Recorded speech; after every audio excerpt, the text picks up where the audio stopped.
Hi everyone, Jennifer Stewart here. I hope that you've been enjoying Find Your Sparkle even now. It's been really fun hanging out with you, and I've loved having all of these really great friends of mine coming in and doing some talks and some presentations and interviews and things. Today, I really wanted to just talk a little bit about attitude and the key that attitude really has, because I really do believe that attitude is key, and it can make all the difference in our day-to-day living, the way that we approach our lives, the way that we approach other people, the things that happen in our lives can all directly be related back to our attitude. And attitude is something that we can work on, that we can always improve, always change. So it's not something that you are stuck with. So if you have some elements perhaps in your life of your personality that perhaps could change, or maybe they could improve, this could be the right place for you. Now, I like to consider myself as someone who has a pretty good attitude, and most times I'm pretty up, but not always. So there are some things that I do to help myself. And some days you're just going to have a bad day, and that's okay. And you just have to move on and make sure that you don't let that continue to hamper your days coming in the future. So I actually have a little presentation that I am going to put on here, if I can find it. Anyways, maybe I can't. Oh my goodness, hang on here. Give me a second.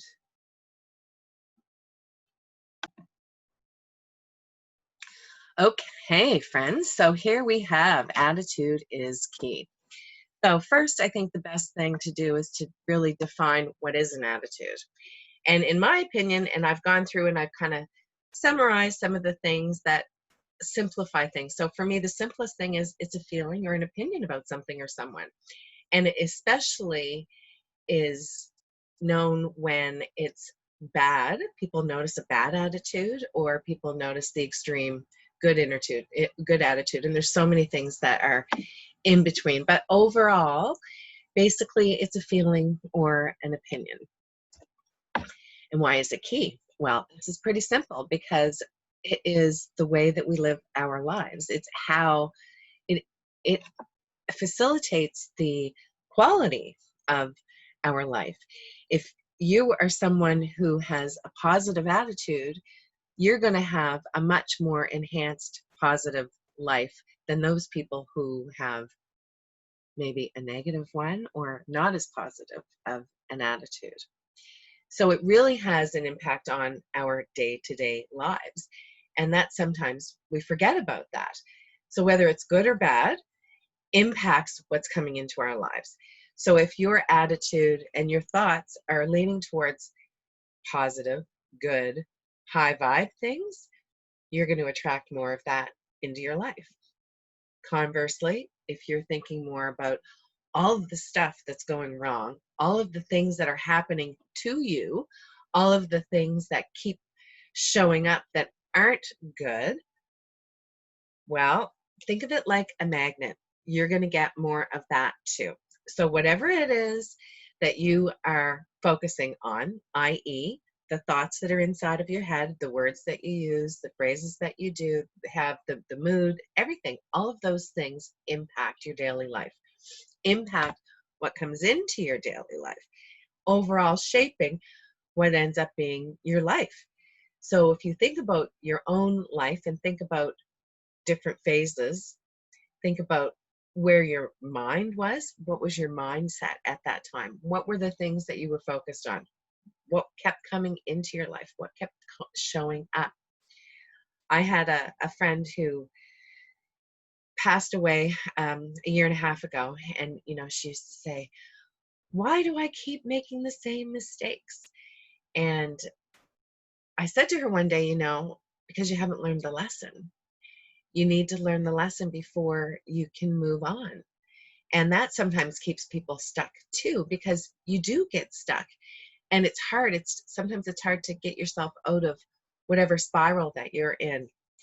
So when you find, if you keep making the same mistakes, it's a really important time for you to step back and really evaluate and take an assessment of what is going on and why are you doing that.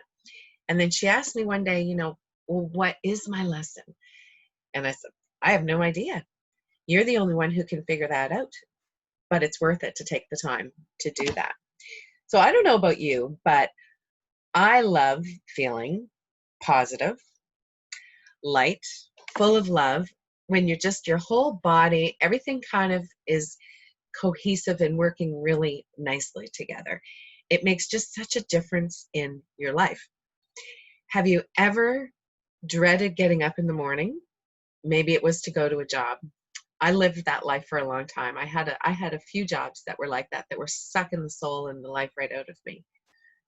And I had a really crappy attitude about them because it was just sucking the life out of me. So every day it got more difficult and challenging to get myself up out of bed to go to work. By the time that I would get to work, sometimes my stomach would be in knots.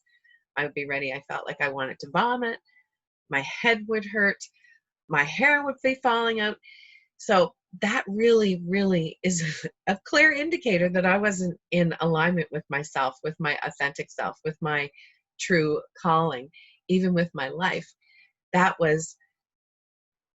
Those kinds of times are things that suck your soul. And if you're not paying attention, can drag you down and keep you stuck.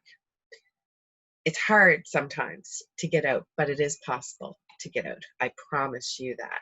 And it starts with attitude and baby steps. It can be baby steps. No matter where you are, you can always make a difference in your life. You can always make a little bit of change, a little bit of improvement, no matter what. No matter how bad you think your situation is, there's something that you can do to help yourself. And it all really does come back to your attitude and what you want. But how is your attitude? Sometimes it's hard to be honest with yourself. Sometimes we can be pretty good at fooling ourselves. Sometimes we're good at pretending. But if you're honest with yourself, take some time, grab a notebook, and I want you to think about some of the words that you say to yourself on a daily basis, or some of the words that you say to others. What is your language?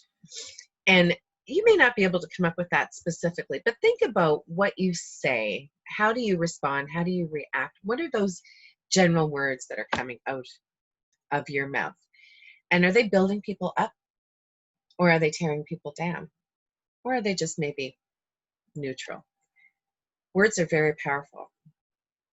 That is one thing for sure.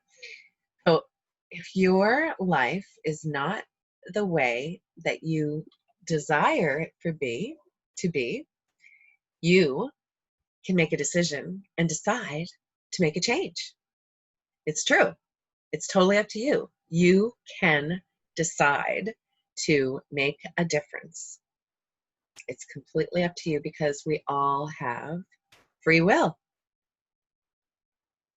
What is your free will saying, suggesting, leaning towards? Where are you going to go next? What's next for you? Where's your life going? Where do you want it to go? Have you thought about that? Are you setting it up to help get you there? There's so many steps along our journey. We get to decide though. So make a decision now that you want to improve your life, improve your attitude, smile more often, feel lighter, feel more love, feel more joy. It's pretty amazing. And I absolutely love it. And I much prefer living that way than the other way, because the other way is dark and dingy and icky. And I don't like it. And it's small and constricting. It feels so much better to be open and willing and ready to learn and change. Words do matter. I've shared this story before and I'll share it again. And the reason I share it is because it's something that I carried with me for decades that really, really made an impact on me and my life and my self-talk, the way that I saw myself. And it just really emphasizes the importance of words. So when I was in grade 5, a boy made fun of my arms and told me that they were big, too big. They were muscly arms and they looked like man arms and they were hairy. So in grade 5, I did not wear sleeveless shirts pretty much. I mean, I shouldn't say never. There literally were only a handful of times that I would wear sleeveless shirts because I was paranoid about my arms because of what some little jerk said to me. Here's the funny thing. I don't even remember who it was. I honestly can't remember. But those words stayed with me. Those words put some negative thoughts into my head. Those words kept me small. Those words kept me hot when it was really hot outside and I was too paranoid to wear a sleeveless shirt. And when I hit about 40, I had a realization of the impact of that. And oh my goodness. And I think it was because I was really warm and I wanted to have something that was airy. And I thought, oh my golly, why am I at 40 years old still letting that stuff that happened when I was 11 or 12 control what's happening? So I made a decision. And you know what? That day right there, I decided that I was not letting any of those old stories, those things that were going around in my head, dictate anything for me anymore. And now I'm pretty comfortable wearing whatever kind of sleeves and my arms showing. Every now and again, I might have that ego thing comes in and might try to insert a negative word or a low vibe word. And I'm confident enough now that I can say, back off. And you know what? I don't care because this is me and I love me. So just remember that they really do matter. You might have had a similar incident, and I've had a few incidents throughout my life, but that one I think really exemplifies the impact of how powerful they really are. So when you're using your words, always make sure that your words are building people up, not tearing them down. We can do that very easily without even thinking because we're not focusing so much on what we're saying. You know, we inadvertently do that with our kids sometimes. Oh, get your head out of the cloud. Oh, you're such a daydreamer. Oh, that could never happen. Who do you think you are? You know, we do that stuff. I would really love to be able to play a role in helping people to really think before they speak and before we start tearing our kids down inadvertently and telling them all the reasons why they can't do stuff or telling them to get their head out of the cloud or stop using their imagination. As adults, we're pretty good at interfering and hindering our kids with their imaginations. So let's stop that. But I want you to think about those words. So I'm going to give you a list of some high vibe words, and I just want you to go through them and think about the energy when you read them and how they make you feel. Okay? Wonderful, fabulous, awesome, purposeful, amazing, faith, blissful, grateful, fantastic, enthusiastic, love. Doesn't that feel great? These words automatically lift you up. They make you feel great. Now, I'm only going to do this for a minute, but I just want you to see the difference, okay? Here are some low vibe words. We're going to go really fast through these, but I just want you to think about and feel the difference in the energy of these words, okay? Tired, busy, can't, stressed, okay, doubt, safe, fail, stupid, fear, caution, try, simple, slow, whatever. Ugh, they don't feel very good, do they? Do you feel the difference? All right, let's get back to some high vibe words again. There we go.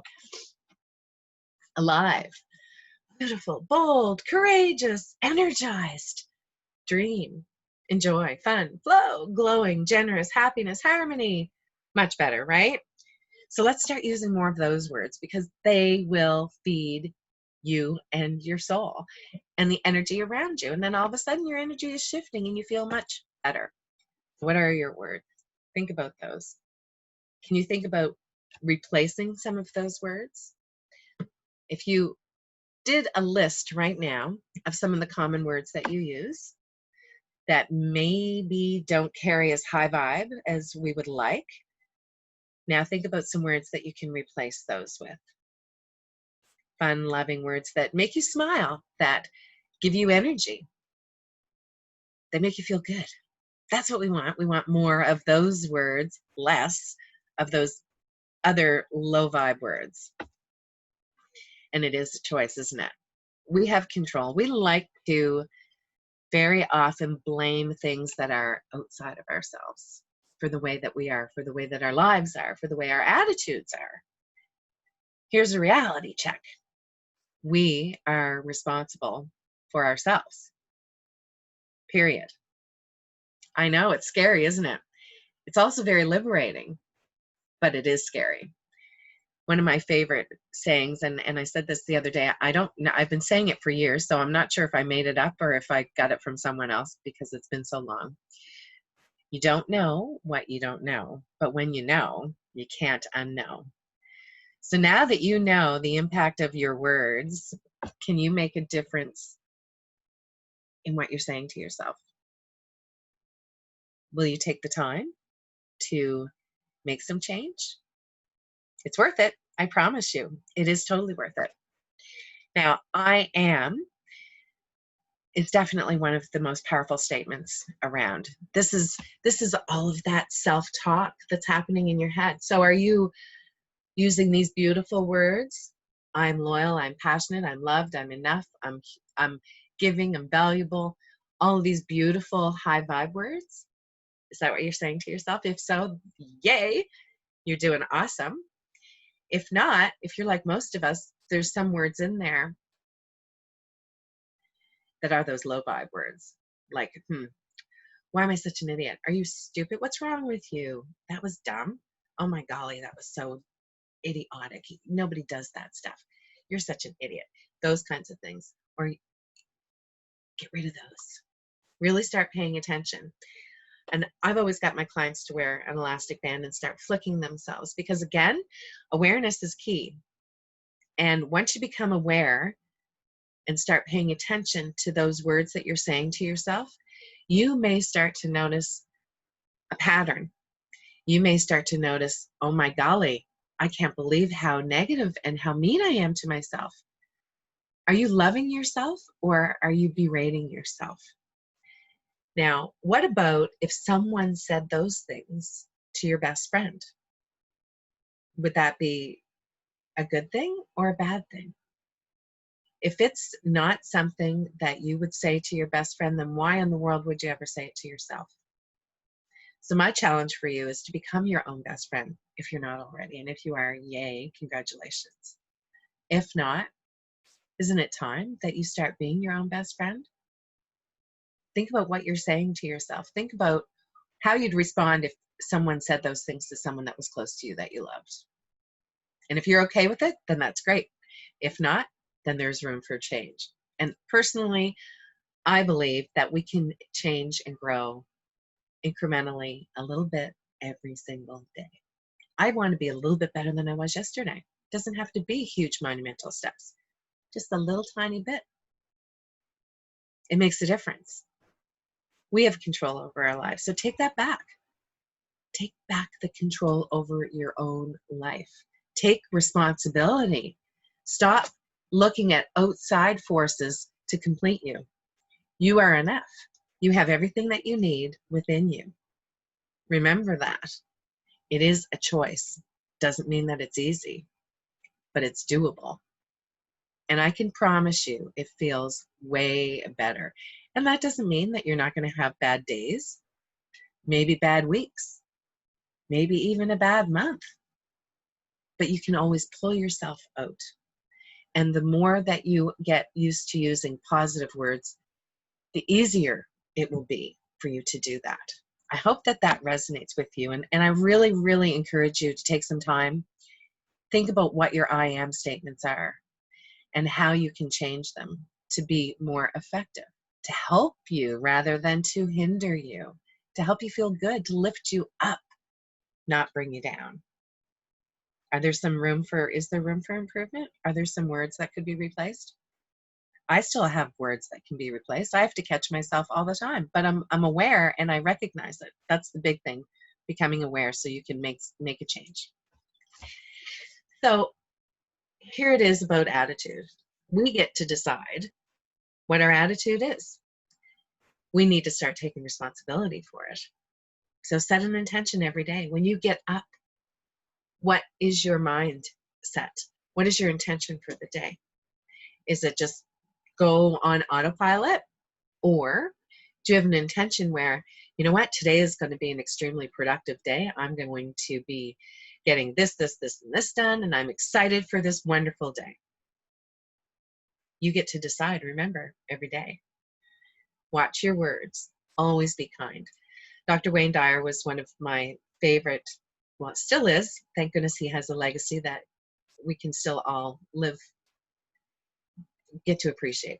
But one of the things that he always said was, when you're faced with the choice of being kind or right, always choose kindness. And it's always a choice. I love that.